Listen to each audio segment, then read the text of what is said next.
Is on the air. This is Dr. Dan, and this is Freedom Forum Live, streaming every Tuesday evening at 8 p.m. Eastern Time on YouTube, Facebook, X, and Rumble.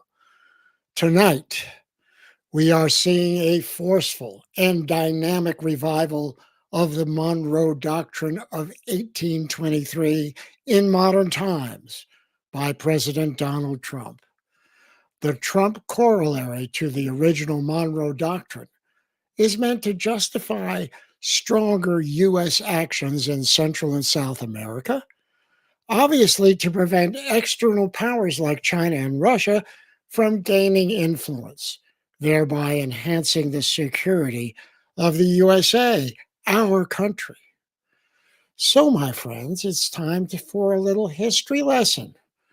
Trump's application of this doctrine, the Monroe Doctrine, is based on historical precedent that is 200 years old.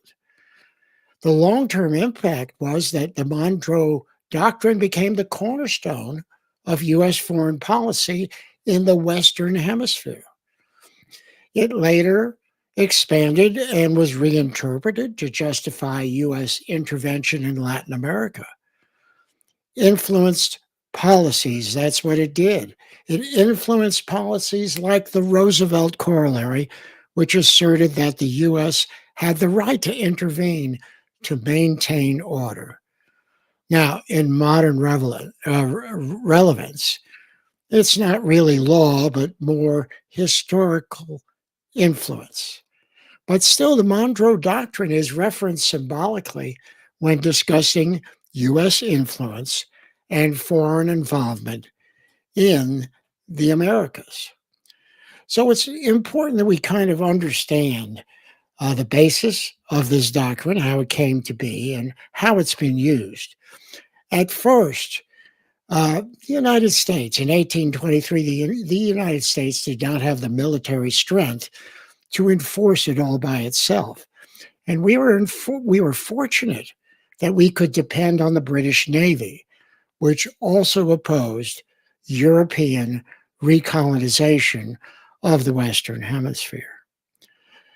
So the Monroe Doctrine, kind of what it did is it warned Europe to stay out of the Americas, while the U.S. promised to stay out of European affairs. And that laid the groundwork for the U.S., our country, to be dominant in the Western Hemisphere. Now, here's how the Monroe Doctrine has been interpreted and expanded and used by U.S. presidents over time. And you will see that it has been very different from president to president and as time has gone on. James Monroe, 1823, he was the president who originated the Monroe Doctrine. Originally, its purpose was to be a defensive warning to Europe. The countries in Latin America, they were new. They had just gained their independence. They didn't want European influence. And of course, we had recently, 30 years ago, we had, in our war of independence, we had thrown the British out of our country, and we didn't want European influence. To us in the Western Hemisphere at that time, Europe meant monarchy. It meant big government. It meant rules, regulations, and it was not good for the real people, for you and me. And that's what we wanted for us, and that's what we wanted for Latin America, Central and South America as well. And so for about 100 years, certainly as we gained more power, we were able to enforce it more ourselves. The biggest change came in the late 1800s and early 1900s, and that was by President Theodore Roosevelt. President Theodore Roosevelt created what is called the Roosevelt Corollary in 1904. It was a major shift because under President Roosevelt, that's Theodore Roosevelt, The U.S. claimed the right to intervene in Latin American countries to prevent European involvement, and he used it to justify military occupations, control over finances, influence over governments. The Monroe Doctrine became a tool of U.S. regional policing. So that was a big deal and a major shift in how the Monroe Doctrine was interpreted. And President Roosevelt was under his control, the U.S. was a major force in Latin America. There were wars fought by us with other countries in Latin America to enforce our will and to keep foreigners out. Now, under William Howard Taft, he practiced dollar diplomacy. He used economic power, loans and investment instead of troops, but he still justified the original logic of the Monroe Doctrine, and that is the Western Hemisphere was for us, the Western Hemisphere nations, and we wanted Europe and European influence out. Now, as you might expect, when President Franklin Roosevelt was in power, he kind of softened that doctrine. He introduced the good neighbor policy. He reduced military interventions. He sought cooperation instead of control. Well, of course, what he really wanted was total control, but he couldn't quite get it at that time. But he still upheld the Monroe Doctrine against European powers, but he did not use it to justify U.S. using military force for invasion or things like that. The Cold War, however, was another major shift in the Monroe Doctrine. And here we're talking about Presidents Truman through Reagan. For them, from 1945 to 1991, the Monroe Doctrine was reframed as anti-communist policy. Don't forget, this was during the Cold War. The USSR, the Soviet Socialist Republics, was our major enemy. They had promised to annihilate us, and we had that mutually assured destruction where we had nuclear weapons poised, aimed at each other to keep us from, or to keep theoretically someone from throwing the first punch. And in terms of the Monroe Doctrines, the European powers were replaced by the Soviet Union because we made friends and we were allies of the European powers in order to prevent expansion of the Soviet Union. What happened during this period of interest, of course, was with John F. Kennedy. When he was president, there was the Cuban Missile Crisis. We were technically and actually on the brink of nuclear war with the Soviet Union. The Monroe Doctrine, that logic was used to oppose Soviet missiles in Cuba. Cuba was a mere 90 miles away from South Florida. That was deemed a real threat. And we used our military threats to get those missiles out. John F. Kennedy did that. So next, of course, was Ronald Reagan. And he was equally active because for him, the Monroe Doctrine justified involvement in Nicaragua, El Salvador, and Grenada. So we had physical wars with armies and guns and whatever in South America under Ronald Reagan.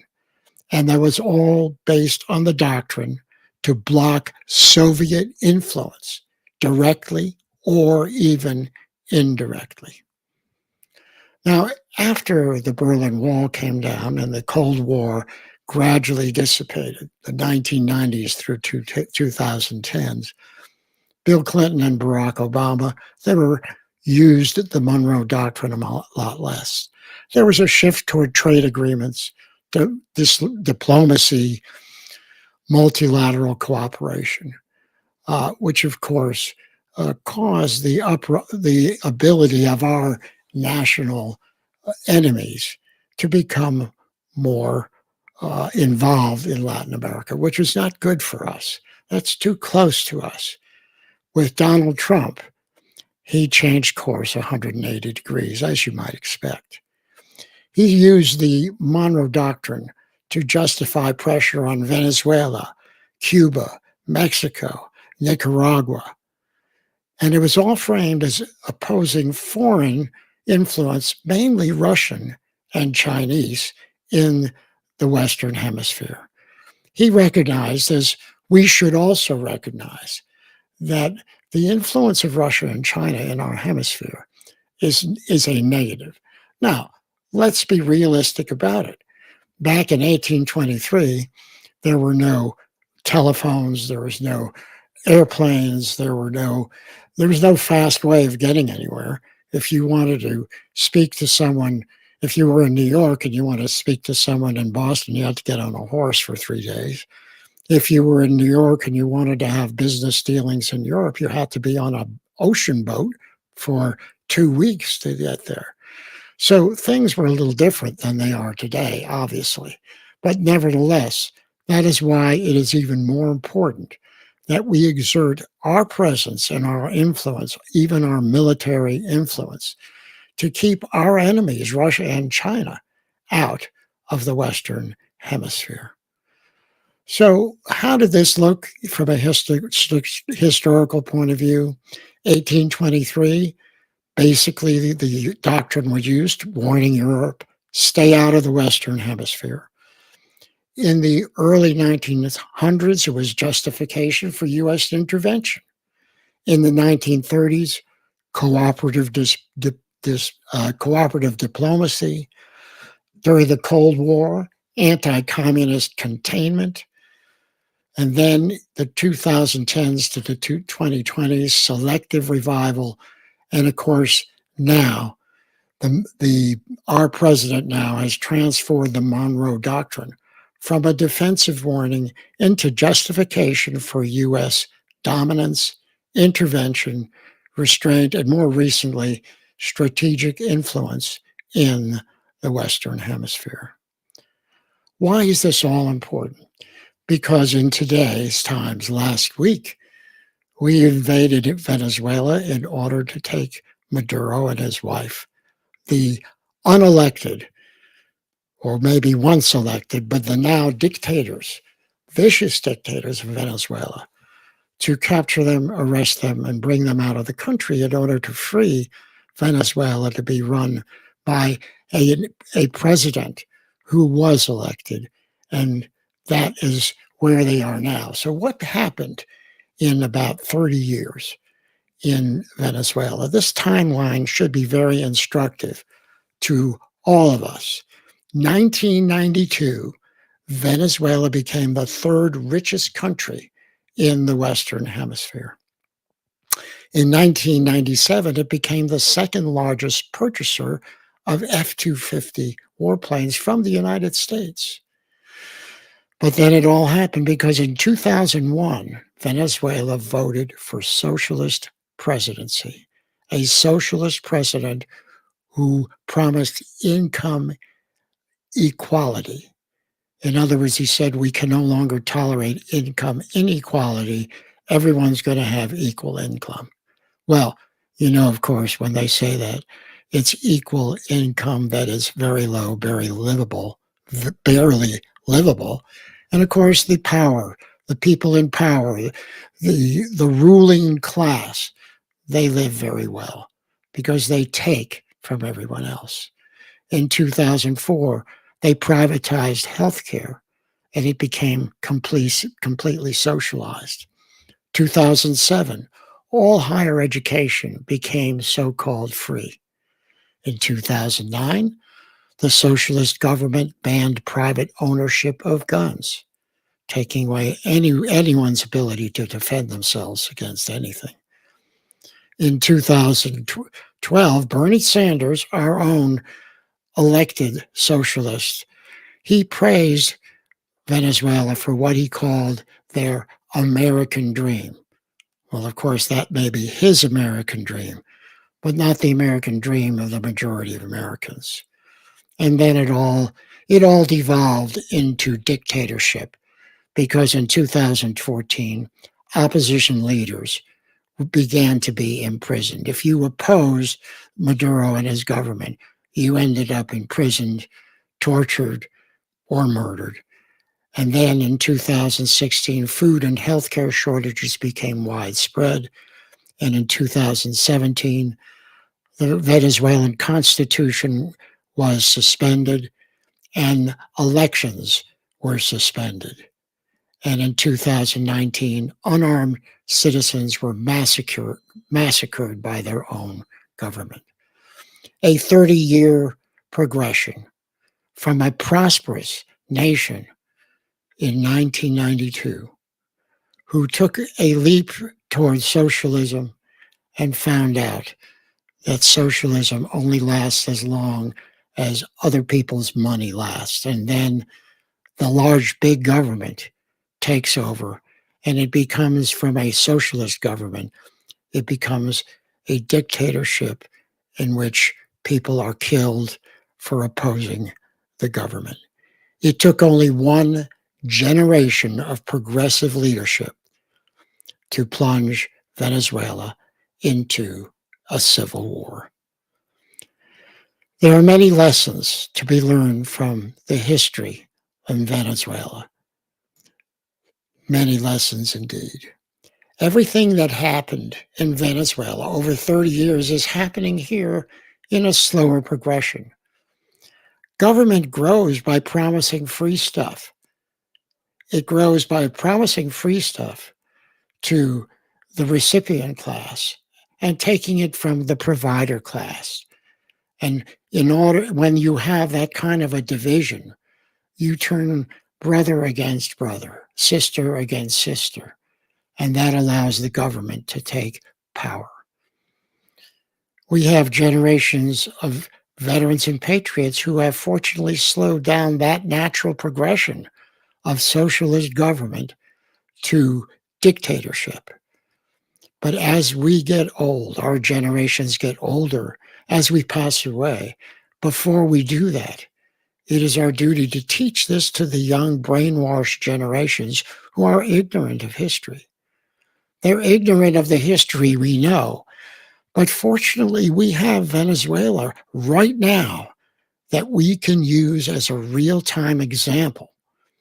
We must do this because the younger generations have seen what has gone on in Venezuela. We have to make sure that they understand that this is a real-time example, that what will happen, this will happen to us in our nation if they don't wake up, if they don't learn this lesson of history, that when government gets bigger and bigger, it takes control. And the people who support that, the useful idiots who support that gradual progression from socialism to dictatorship, to totalitarian dictatorship, they are also sacrificed with the rest. So I'm calling to my generation of veterans and patriots, get off the sofa, grab young people, teach them, tell them right now they have the real example in front of them, real time, Venezuela. Get off the sofa, my brothers and sisters. Resist tyranny and trust in freedom. This is Dr. Dan.